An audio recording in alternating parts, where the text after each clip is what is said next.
Yes, welcome in. Badgers getting all set for their trip down to Bloomington, Indiana to take on the Hoosiers, who are unbeaten and ranked number 2 in the country, and potentially a little upset after their close call at Penn State last week. All of it certainly probably does not spell great things for the Badgers when they go down there, but Wisconsin coming off their first Big Ten win, the first win since September, so they're probably feeling pretty good about themselves as well. Nothing to lose going down to Indiana. And we'll talk all about it, and we'll get into what success looks like. We'll talk a little bit about the newest commit for Wisconsin, or I should say the first commit in the class of 2027. His last name is pretty familiar. And we'll also get to our picks because Zach made up a game, and only 2 games separate me and Jesse. You getting a little worried? Little objects closer in the mirror than they appear? If you take the lead, I'll be worried. Other way around. Objects closer than they appear. I'm certainly hoping we get the PJ Fleck costume, but everyone is. Down to crunch time. Everyone is. We are down to the last, 3 weeks of the regular season.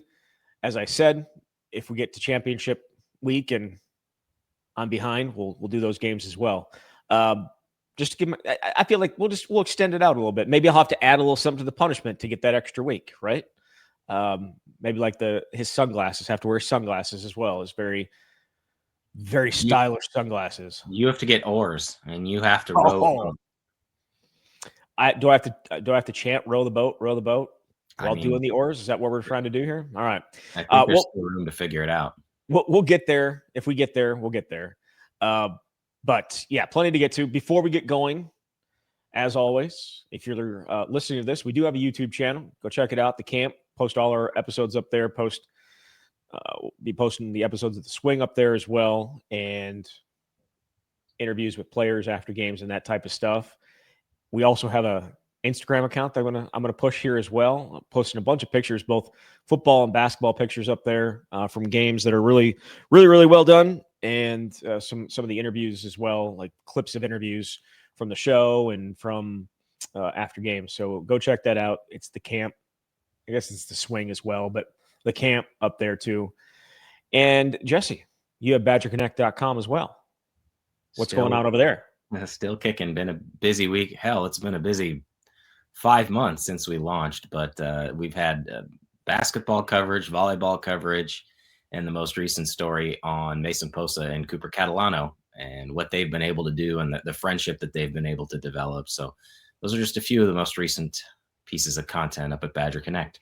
And did you also have the Q&A with Cooper and yes, how could I last forget? Night?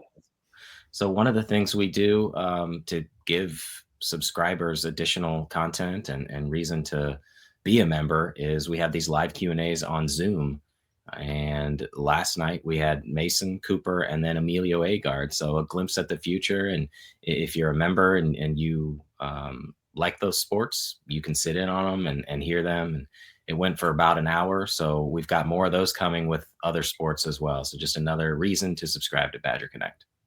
And for those of you missing Mike Heller, you can get a little bit of him in those too. So as well as Carly Murata, she's done a few before with some of the women's sports as well. So those two who were obviously have been around Wisconsin athletics for years and years, get a chance to hear their voices as well. So go check it out, BadgerConnect.com. All right, let's jump into this, and we'll do a little what does success look like for the Badgers when they take on the Hoosiers. And Kirk Cignetti, who before we get into this, said he's got a lot of respect for Luke Fickell and mentioned how many games, 30 some odd games playing without your starting quarterback or something like that, to that extent. So he goes, that's a tough deal. So he showed a little respect. I don't know that the respect will be shown necessarily on Saturday. Well, in the sense that they're going to try to put up as many points as they possibly can. But if you've got a juggernaut, I think that's what I do as well. What does success look like? I think it's got to start defensively because they have something they can actually build on here. They had a fantastic performance against Washington. We were talking about Cooper and Mason. Cooper's the Big Ten Defensive Player of the Week, and Mason is a Big Ten Co-Freshman of the Week. They have 30 total tackles, but you are also getting plays all over the field. Deone Hill had a couple TFLs. I think big hits. Mason Reiger had a couple TFLs. Rico Hallman had a big interception in the end zone. Javier Suggs had some quarterback hurries. The D-line doesn't often get a lot of the credit, but I thought they played well also. So this is a game where I cannot, in good conscience, pick Wisconsin to score more than a touchdown or two. They haven't scored more than 14 points since week 2 against Middle Tennessee, which is mind-blowing. And because of that, the defense is going to have to rise to the occasion. So what does success look like? I think it's the defense disrupting Indiana's offense. Can they generate more takeaways? Can they put the offense in a decent spot? Because I just don't think, no matter who they put at quarterback, you can count on this offense to put up many points. And they have played a hellacious schedule. They've already played 2 top 10 teams, and yet Ohio State, you can take your pick. Ohio State, Indiana, if they play in the Big Ten championship, they'll settle it on the field. But this is, to me, almost a tougher challenge than Ohio State because you have to go on the road. You're getting an Indiana team that, as you said, went down to the final minute, needed a highlight reel touchdown catch with 36 seconds left to win that game. So maybe it was a reset for them.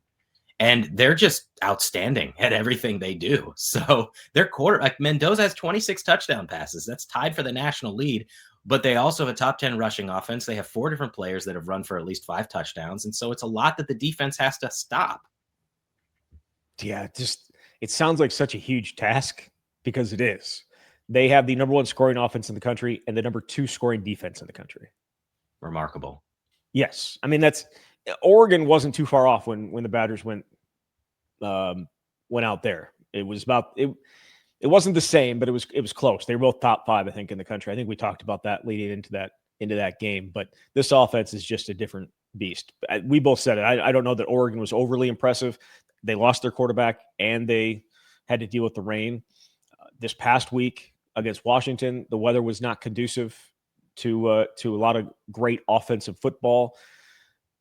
Saturday, it appears that the weather down in Bloomington is going to be pretty conducive to offensive football, which again is, going to be a tough thing for the Badgers. I look at what the defense has done these last 2 weeks, and they've barely. It's not like they haven't had a pass rush, right? Like they've been okay, but I think they had like 12 sacks, around 30 tackles for loss in their first 7 games, and then the last 2 weeks they've got 9 sacks and like over in a double-digit number of TFLs. Can they carry that on down to Indiana? Because it's just another thing that Indiana doesn't do. They don't give up a lot of plays in the backfield. They don't get sacked. Mendoza's ability to take off and run is certainly going to be such a huge, huge thing to have to deal with. The one place where Indiana's defense has not been great, and it's unfortunate that this is the only place that they haven't been great, because Wisconsin doesn't necessarily has the quarterback ability to throw the ball to make this happen. They've given up a lot of big plays. They are I had the number last night. 6 plays of 50-plus yards. That's 99th in the country. 3 of 60-plus, 2 of 70-plus. That doesn't seem like a huge number, but 6 plays of 50-plus is very low in the country. So can Wisconsin find a way to make some big plays? Because that is not something Wisconsin has done this year well at all. Well, it's hard for me to think it's going to start now. You're going to. I'm just saying. I was just saying, like, if you look at Indiana's defense, the one place where they have not been great would be giving up big plays. You might need some trickery. Obviously, their longest run play was the Tretch-Kekahuna touchdown. They've been able to hit a handful of those. But the big plays have just basically been non-existent in the passing game. And even you look at the biggest pass play against Oregon, it was an underthrown ball that Eugene Hilton Jr. was able to come down with near the end zone that led to the touchdown. So sometimes you just need things to go your way, but this is one of those matchups where it feels like everything needs to go your way. There's a reason why Indiana opened as a 30.5-point favorite. I think it dropped to like 29.5. I mean, that is just an absolutely massive number. It is. It's easily the big. I mean, again, this is the first time Indiana's been a favorite over Wisconsin since 1993. I think they were right around 20 in the 80s, late 80s, early 90s, maybe. But this spread is significant. I mean, it's actually right about, it's a few points higher than when Russell Wilson and that team played Indiana, and they were like 34.5-point favorites, I think, at home. And I don't think they covered, actually, but definitely beat the pants off them because Russell Wilson caught a touchdown that day. That's the first game I ever covered on the Badgers beat. What do you remember from it? Jump around. That's honestly it. Because you were worried about the big boob TVs that they had. Yes, I was. They used to have those TVs up, and they were like locked in with like what do they use for like moving to like keep things in their spots when you're moving a van? Those straps. They were like strapped in, weren't they? I think they were on some kind of hook or something. They were the smaller curved TVs, but they would just go back and forth. I don't really remember much of the game, to be honest. I do remember getting there thinking this is going to be a magical season for Wisconsin, and then all of a sudden they lost the back-to-back games to Michigan State and Ohio State, but still got a trip to the Rose Bowl out of it. You did, and a great Rose Bowl game that ended with some controversy. That was a back-and-forth game. Those are some offenses that could make some big plays. But, yeah, for Wisconsin, trying to find a way to hold on to the ball. Indiana's a top 10 rushing defense in the country. How much of that, again, I think they're a great team and a great defense. They are not necessarily, they have played from ahead a lot, and teams trying to catch up. And so I'm not saying that they don't have a good rushing defense. I know that they do, but could some of that be at least the fact that teams are having to catch up? Because they are giving up over 3 yards a carry, which is not that bad, but it's 17th in the country as opposed to, being in the top. I am searching for something, grasping for straws here, because Wisconsin has shown some ability to run the ball the last 2 weeks, and Oregon's defense was really good against the run, and Washington's, I think, was a top 20 or top 25 rushing defense in the country as well, and they found a way. But with a week to study Wisconsin's offense, which is so clearly one-dimensional at this point, what kind of expectations can you even have from that group and being able to run the ball or not? I don't think you can have high expectations. And obviously it's a completely different dynamic if it's Carter Smith versus if it's Hunter Simmons. We saw what happened when Carter was in the game, and he's going to look to run. Again, he's got that linebacker mentality. I also think we touched on this on the last show, but I also think it's fair to wonder about how much passing was even in the plan for Carter going into the game last week, when you consider that he didn't even get legitimate reps as someone who could play until the bye week. And I think very clearly, based on the fact that Danny O'Neil started, at best, he would have been a part of a package, and at worst, he wouldn't have played at all. I think if Danny was healthy and could have gone, he did well, at least early on, and helped to move the ball. They probably would have rolled with him. And then they were in a spot where, well, we have a game plan for Danny. Carter gives us something similar. So, yeah, 3 for 12 for 8 yards is not good by any stretch of the imagination. And I'd also say it's fair to wonder about what kind of passing plan, if any, they had for Carter when he went in the game. So that was a tough spot. But I don't know what it's going to look like this week, and if they're giving him more of those 1 reps, and what kind of passing plan they feel comfortable with if they put him in there. And on the other side, Hunter gives them a better passing ability, but we've seen it hasn't been consistent enough. You don't have the same running ability. And so you have to decide what you think is going to work best against Indiana, or at least what's going to give you the best chance. And right now, it feels like a bit of a toss-up. I play for the future. If I'm Luke Fickell, if I'm Jeff Grimes, I play for the future. And that may not be fair to the likes of Riley Mahlman or Vinny Anthony or Jackson Aker or some of the other guys, some of the other seniors. Maybe that's not fair, but Carter gives you some juice, and that I think is desperately needed. Again, we'll see.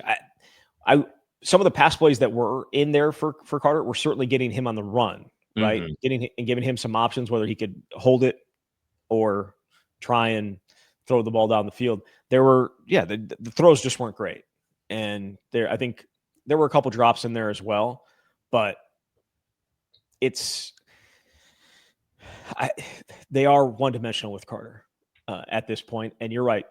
Who knows exactly what was all involved in that offensive game plan, but because of what Danny, his skill set, the game plan probably favored a lot of the get out on the edge and try and not.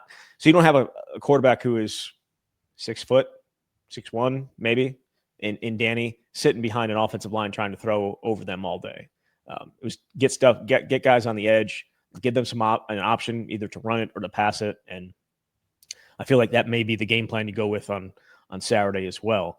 But I am intrigued. The only way they stay close in this game is if they're able to run the ball and to drain the clock. They need to play old school Wisconsin football, where limit the possessions, all that good stuff that kind of can shrink the margin between the teams or shrink the difference between the teams. And there's a pretty significant difference between as big as it's been all year, difference between the teams. And we'll see what exactly that looks like on Saturday. The other side of the ball, I will say, and I don't know if we did a good enough job, or at least I don't know that I did a good enough job giving credit to the defensive line for what they did against Washington. It was actually kind of funny. They released that wired up. They wire up guys during practice, and this week it was Mason Posa, and all the defensive linemen giving him shit for getting defensive player. I guess it was freshman of the week, and like Ben Barton being like, "Yeah, that's the only reason you got it is because of us." And I mean, Mason Posa made some plays. Cooper Catalano made a bunch of plays. They were running free quite a bit as well, and that has a lot to do with the defensive line with Suggs and Barton, and go on down the line of guys that played really with Mason Reiger, and then obviously DP in the second half. They deserve a ton of credit for perhaps guys not getting the second level, and Mason Posa and company taking advantage of that. Very much so. I said at the outset, we don't often give enough credit to the defensive line because sometimes it's like offensive line play. If they're not racking up stats, you don't pay that much attention. But Suggs had a couple hurries. Ben Barton had the block. I know this is special teams, but on the field goal, all that stuff makes a huge difference in a one possession game. And you need all three units playing at the highest level you've had to date. And they got that against Washington. So again, they are clearly on paper in this game overmatched against Indiana in most facets, if not all. But they have the confidence, or at least something they've put on film to say, we did this. And they didn't do it against a bad team. Even if Washington didn't have a great performance, that was a Washington team that had 6 wins. That was a top 25 team. So that is something that matters, I think, as you move forward. Well, a couple more things before we get to the latest commit, or the first commit in the class of 2027. There are some connections here between the two programs, coaching and players-wise. Riley Nowakowski is now there, and he had a big catch on their game-winning touchdown drive last week against Penn State. And the offensive line coach for them, his name is Bob Bostad.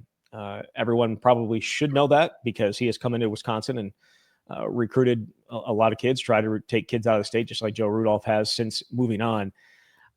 I'm wondering, again, he's not playing, but just based on how his tenure ended here, in 2022 with him just picking up a box of his things and walking out the day after Luke Fickell was named the head coach. Do you think he's got a little bit of a chip on his shoulder with this at all? Again, he's not playing. It doesn't matter. He's not, but I feel like some of his energy may rub off on some of his guys.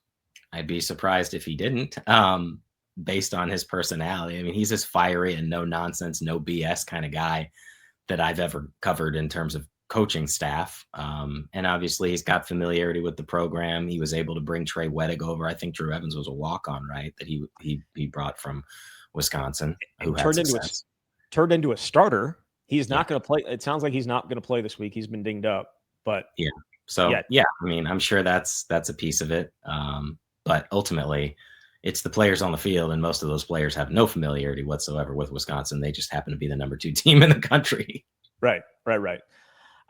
I really enjoyed, Bob was never like a huge talker when he would talk to us. He would, I mean, it's not like he wouldn't talk. He wasn't Paul Chryst not evasive, but like Paul Chryst, like you can't really use anything that he's really saying. You could always use stuff Bob was saying, but he was kind of understated there. But when he got out the coach, when he got out coaching, especially, and you've covered him the first time he was there, right? In 2011.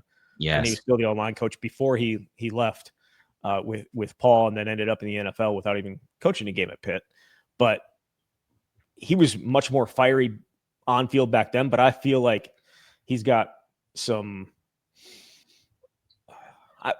animosity to be too strong of a word. I think he's got a little chip on his shoulder with this one, just because of how everything ended in 2022. And while the rest of the assistant coaches stayed on and finished out their duties, he was out the door the next day. I remember, yeah, that was funny. But Riley Nowakowski, another walk-on story here at Wisconsin, and now playing a big role for a team that is going to go to the college football playoff. And right now, I mean, you would say, I don't know if we'll see how it plays out, but I feel like they have a real good shot of making a deep run in there. This is not Indiana from last year, at least in my opinion, but we'll see. I also need to clean up something from the show the other week about what the Indiana-Ohio State thing, Big Ten championship game. There are no, as opposed to last year, there's no automatic just because you win the conference, you get the bye. So both of them could get the bye. But that also means you need to put teams like Wisconsin 6 feet under and do it emphatically. So I think that also potentially could play a role coming up on Saturday. So anything else on that? I think we're good. Let's move into Wisconsin's first commitment for 2027. It is a familiar name. It is 3-star offensive tackle Ethan McIntosh from Verona. His dad, Chris McIntosh, holds a rather high position at Wisconsin, but he is a kid that had a double-digit number of offers, and I think is someone that could eventually grow into a really, really, really good prospect. He's 6'7" already. The weight will come, but really good player for Verona. My first thought about this is because I posted on social media about the fact that he'd committed and he's the son of Chris McIntosh. Is no matter how you may feel as a fan about Chris and where the football program is and the decision to retain Luke Fickell, I would hope that you would leave Ethan alone and leave him out of that, because he has nothing to do with it. And I understand that may not work for some people. He's a high school junior and he's trying to forge his own path. And yet, obviously, he's going to be inextricably linked to Wisconsin and his dad and all of those things. But like, he's his own guy and he is worthy of this commitment and all the scholarship offers that he got. So that's the first thing that I at least want to say. And this is one of those high upside players whose frame is everything you'd want as a college coach, because he's 6'7", and yet I think he went into the season around 240. Maybe he's 250 now. So you're going to have to put on a lot of weight, but he also plays very well in the frame right now. He was a first team all conference player at Verona High. He's an outstanding wrestler. And you talk about wanting to get in-state players and build along the offensive line. They were able to do that. This was as big of a home run, or I should say slam dunk. Yeah. Maybe that's the best way to put it. Commitment Wisconsin was ever going to get. Like, in my mind, there was never a legitimate possibility he was going to go somewhere else. I couldn't tell you how many times I saw him on campus with his dad, including in, at all these practices. He was at the game against Washington. I think he was one of the guys who had their shirts off. They had, which was kind of a funny image. I think Dan Sanger took the photo, so credit to him. It was all the recruits who were in the first couple rows in the pouring rain with their shirts off, just going crazy. So it felt like always trending in this direction, but you need to start somewhere. You didn't have any commits yet in the 2027 class, and there's obviously a legacy here. So this is a good way to start. And I think back to, was it the 2020 class when Jack Nelson committed? He was the first commit, and that was a legacy guy, and he had committed about 2 years early, it felt like. But that's how you start to build a class. So good pickup for Wisconsin, even if it felt like it was going to go in this direction all along. Absolutely. Absolutely. He was not alone in that shirt-waving group of recruits. A couple other big-time guys that Wisconsin is after from in-state. Of course, Loken, the tight end, who we talked to earlier this year, and then also Cole Reeder as well from is it Germantown, I think it is? Mm-hmm. Yeah, so those guys were there as well. Honestly, so not that it matters, but whenever there's a close game and there's a potential for something actually fun to happen on the field, I always want to get video of it. Like, that's just where I'm at. So like when it got down to like 4 minutes left and Wisconsin's like, they might win this, I knew that the students were probably going to come out. So I went down. And for a long time, under 5 minutes, you're able to go on the field. Media members. Media members. You're able to go on the field under 5 minutes. And so I just walked right out there. No one stopped me. And I didn't realize at the beginning of this year, they changed that. They changed that you no longer 5 minutes left. And so when I was down there like 3 minutes, I was actually talking to Mike Keller, one of the communication guys comes up. He's like, what are you doing out here? How'd you get out here? And I'm like, I had no idea. And I'm like, you guys haven't any games close enough for me to actually be down here late. Like, how was I supposed to know? So I got booted off the field, went up into the stands, and was sitting. I think it was in like section S or section R, about 30 rows up.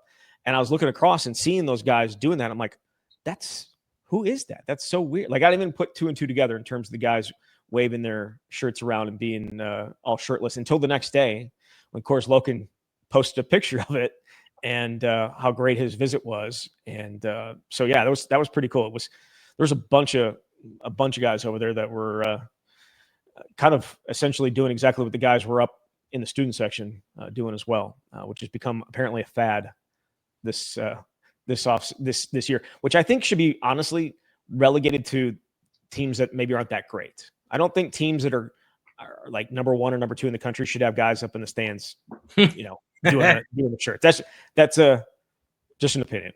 By the way, since we're talking about commits, I think this happened since we did our last show, that they got a running back in the 2026 class, which we ought to talk about to a degree. Quantavious Wiggins.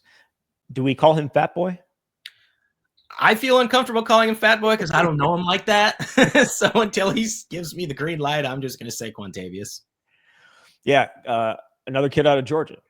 Obviously, Amari Latimer in their 2026 class, the 4-star. Quantavious had been committed to FIU before Wisconsin offered, I think, at the end of October. And now he is in line to be added to this recruiting class and may end up being, I guess we'll see how this plays out. And whether Wisconsin gets Amari Latimer to all the way to the finish line here, you just never know.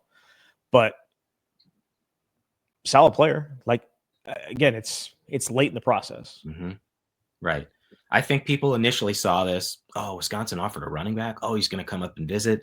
This is a replacement or a backup for Amari Latimer. And that may end up being the case. But I think the way Wisconsin was looking at this is trying to get two running backs and having as much communication as you can with Amari and his family about this is the plan, but you're still our top target, and hoping that he ultimately signs with Wisconsin. We know Amari has visited elsewhere, and as I put out on Badger Connect maybe last month now, his dad saying he's still committed to Wisconsin. But like with some other players, there's going to be some serious nail biting all the way down to probably December 3rd. So best case scenario, they get two running backs out of the class, because you saw what happens when you think you have depth at the start of a season. All of a sudden you don't. I mean, they moved Jackson Aker to a different role, so they have 4 scholarship running backs going into the season. We've seen years where they had 8, which is way too many, but having somewhere in the middle makes a lot of sense. And so to get Wiggins late in the process, he'd been committed to FIU. He had visited some other schools. He was also at Florida State. I think it's a nice add, and Wisconsin was in a position at other positions as well that you needed to do these late evals and hope that you hit and hope that you can flip guys. So I'm really interested to see how many they ultimately sign and at what positions when this early signing period arrives on December 3rd, because there's still so much work to be done, not just to add at a couple other key positions, but to hang on to the dudes you've spent so long trying to get. 20 days. Who do you think is counting down, has that countdown going? Like, please hurry up. Please hurry up. My guess is Pat Lambert, I'm guessing, is at the top of that list. Like, just come on. Let's get to December 3rd.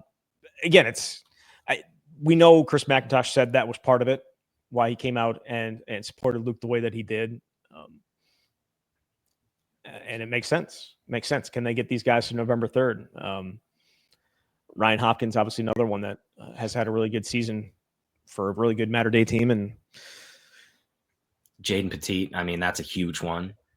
Already has visited Oklahoma, is going to Washington as well. You have 2 4-star players in the class, and I know the stars aren't the end all be all, but if you're trying to create excitement, it's those kinds of guys. It's Jaden Petit, it's Amari Latimer, and can you keep them? Do you think they'll be able to keep them? Boy, I am not. If I had to say, will they keep both? I'm inclined to say my feeling is no. And I'm only basing that on my gut, right? Like I don't know what's inside their head. I did text with Jaden. I think there's something to be said for somebody responding to a reporter who covers that team. But I addressed this a week ago or so. He was talking about, I need to reevaluate everything, which is an honest answer. I don't know that that's necessarily what you want to hear at this stage. That was also right before this declaration came out that Luke Fickell was coming back. So that may change his mind. But when you're this late in the process and you're still visiting schools, I think that's problematic. If they can get both of them, what a huge win. And there are several other players that have been visiting other schools that are getting interest. DJ Ba, who's a defensive lineman. There have been several other players. So I don't know. I have a hard time believing everybody who's visited elsewhere is going to stick around when we get to December 3rd. If you're Wisconsin, how do you get them to stick around? Is it financially? I think it's everything. But I don't know at this point if you feel like you should suddenly offer more. Like they have to have had some type of conversation at this point about what that may look like. And it also may be you come here and you earn your money, though that may not be realistic in this modern day and age. I think it's more, if you don't believe in the vision that Wisconsin is selling, and you have every right not to, but if you're not aligned with where Wisconsin is at, then it's not going to work out. So I think it's got to be, all right, there's a new lease on life. Luke Fickell definitively is coming back. You can be a part of the change. It is, as I've said previously, much more difficult to sell hope and optimism for the future when you've got 3 seasons under this staff that haven't gone the way that you wanted it to. But that also has to be a part of the messaging. And I'd also say it doesn't hurt Wisconsin's cause that there are this many freshmen playing. I go back to when Luke and Pat Lambert got on that Zoom call a couple weeks ago to talk with the commits in the 2026 class. And again, this is before Chris McIntosh backed Luke publicly, but Luke apparently, based on what some of these guys said he was coming back. So he knew at least at that point.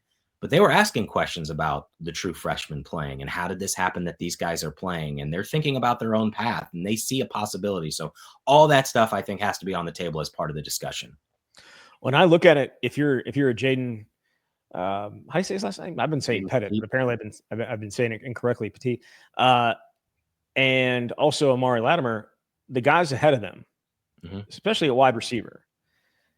Vinny Anthony gone, Jaden Ballard gone, Chris Brooks Jr. gone. Like you have a bunch of seniors, playing a bunch of football this year that won't be here next year, and that feels like an opportunity for him. Running back, I think, is also very interesting. I can't imagine Dylan Jones, Darian Dupree, and Gideon Atuka all being back next year. Like there's just not enough to go around.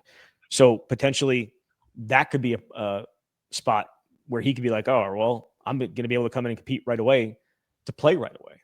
That's, to me, for those two guys specifically, it feels like an opportunity. And that's I would look at it like that if I were them. But I would also look at 3 and 6 and 1 and 5 and be like, is this really what I want to walk into? With potentially, yes, he's back next year, but is he going to be back the following year if the same thing happens? I think that all plays into it, but we'll see. Anything else you want to talk recruiting wise? Not yet. No. Got 20 days. All right. Let's jump into our picks here for the week. As I said, I gained a game. I'm still 2 games back. Jesse's 37-40. I'm 35-42. Pick 7 games every week. A lot can happen. Let's go to Louisville. Clemson at number 20, Louisville. And these rankings are college football playoff rankings for you. That changes everything. Just to get you out. Well, I mean, you had a little bit of an issue with it last week, saying Iowa was ranked and all that good stuff. You were thrown off by that, so I didn't want to throw you off. I just wanted to give it to you. Clemson at number 20, Louisville. Cardinals just 2.5-point favorites there. I will go Louisville at home. I'm just going to keep my answer short because I'm not going to pretend like I studied the games this week. All right. I will take Louisville as well. Texas on the road at Georgia. The Dogs 5.5-point favorites there. Give me Georgia. Give me Georgia as well. Notre Dame headed to Pitt, and Pitt is ranked in the college football playoff. They're number 22. Wisconsin plays both of these teams in the non-conference next year. Notre Dame, a 12.5-point favorite on the road. The big number on the road. I'll take Pitt. I'm going to take Notre Dame here. I know that's a big number, but the way that Jeremiah loves running the ball, give me Notre Dame. Oklahoma at Alabama. The Tide just 5.5-point favorites there. Man, this is a tough one. I'll go Alabama. Same. Minnesota out to Oregon. The Ducks 25.5-point favorites out there. Boy, that's such a huge number, and yet not the biggest number on the board here. Minnesota has 6 wins. They're 4-2 in the Big Ten. I'm leaning toward Minnesota to cover, so I think I'll take the Gophers. Probably check the weather real quick before I make my pick here. Is there rain in the forecast? If there is, I know who I'm going with. Eugene, Oregon weather. Yep, there we go, Zach. Saturday, 58 and no wind, no rain. Screw PJ Fleck. Give me Oregon. Iowa on the road at USC. The Trojans 6.5-point favorites there. I'm gonna say I'm gonna go with Iowa on this one. Really interesting. 6.5 points. It is. It's a big number. Their defense usually plays reasonably well. Yeah, that was a really tough loss for Iowa on Saturday night. Saturday afternoon, late Saturday afternoon. USC took care of Northwestern at home. Give me USC. This is a separation Saturday. If one of us has a huge week, this could separate things. Wisconsin at Indiana, the Hoosiers 29.5-point favorites. So I'm picking Indiana 35-7, which means I think Wisconsin will cover it barely. I want to be so positive. I want to be of what we've seen the last 2 weeks, specifically defensively last week against Washington. I want to be so, but I also have watched Indiana play football this year, and it gives me pause for what could potentially happen on Saturday. I think Indiana. I'm going to take Indiana to cover. We have exact 5 games different this week. That's the most disagreement we've ever had. It's up there. That 29.5. I'm going to feel stupid if Wisconsin backdoor covers it, but 4 or 5. Whatever. I've already contacted my tailor about getting me the PJ Flex stuff. Anyways, I'm going to go with Indiana here. I'm going to go with Indiana. So we'll see. Badgers and Hoosiers, 11 a.m. in Bloomington. We'll see how it plays out. Back to talk about it on Sunday. Jesse, thank you very much. Thanks, Zach. All right, there he is, Jesse Temple from Badger Connect. You've been listening to The Camp.